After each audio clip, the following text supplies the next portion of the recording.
ورحمة الله وبركاته.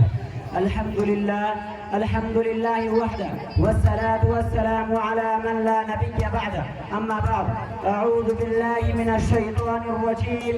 بسم الله الرحمن الرحيم. ظهر الفساد في البر والبحر بما كسبت أيدي الناس. صدر علی وقار، مشفق و مربع اساتذہ کرام اور محترم معزز حاضرین کرام، میں آپ حضرات کے سامنے یوم آزادی کے بارے میں کچھ عرض کرنا چاہتا ہوں. امید کہ آپ حضرات بغور سماعت فرمائیں گے اور اس پر عمل کرنے کی کوشش کریں گے انشاءاللہ. جب وقت پڑا گلستہ پر تو خوں ہم نے دیا، جب وقت پڑا گلستہ پر تو خوں ہم نے دیا، جب بہار آیا ہے چمن میں تو کہتے ہیں تیرا کام نہیں. یوم آزادی 15 اگست کی تاریخ ہندوستان کی ایک یادگار اور اہم ترین تاریخ ہے. اسی تاریخ کو ہمارا یہ پیارا وطن ہندوستان انگریزوں کے غلامی سے آزاد ہوا اور توقع سلاسل کا سلسلہ ختم ہوا.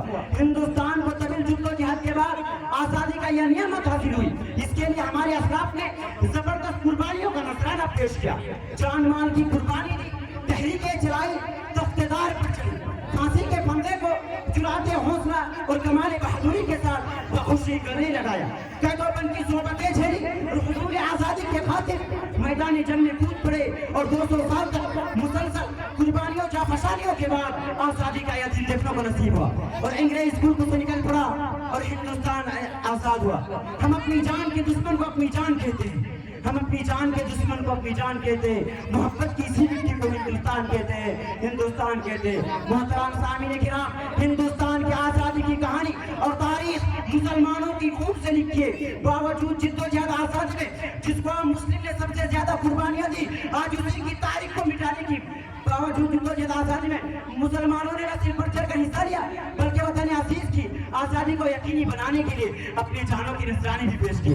آج ہم جو اطمینان اور سکون کے زندگی گزر رہے ہیں اور آزادی کے ساتھ جی رہے ہیں، یہ سب ہمارے مسلم عوام اور علماء کی رائے ہے. اگر مسلمان میدان جنگ میں نہ کودتے اور علماء کے اندر جذبہ و جہاد و آزادی کو پروان نہ چاہتا تو پھر شاید کبھی یہ ہندوستان غلامی سے نجات نہیں پا سکتا تھا. بلکہ ہندوستان کی آزادی میں مسلمانوں کی مرہون منت ہے، کیونکہ ہم نے اسلام میں اتنا خوب آیا ہے کہ دوسروں نے اتنا پسینہ بھی نہیں بہایا ہوگا. یہ ایک تاریخی حقیقت اور ناقابل فراموش سچائی ہے کہ مسلمان ہی نے سب سے پہلے اور سب سے زیادہ اس ملک کو آزاد کرانے کی کوشش کی.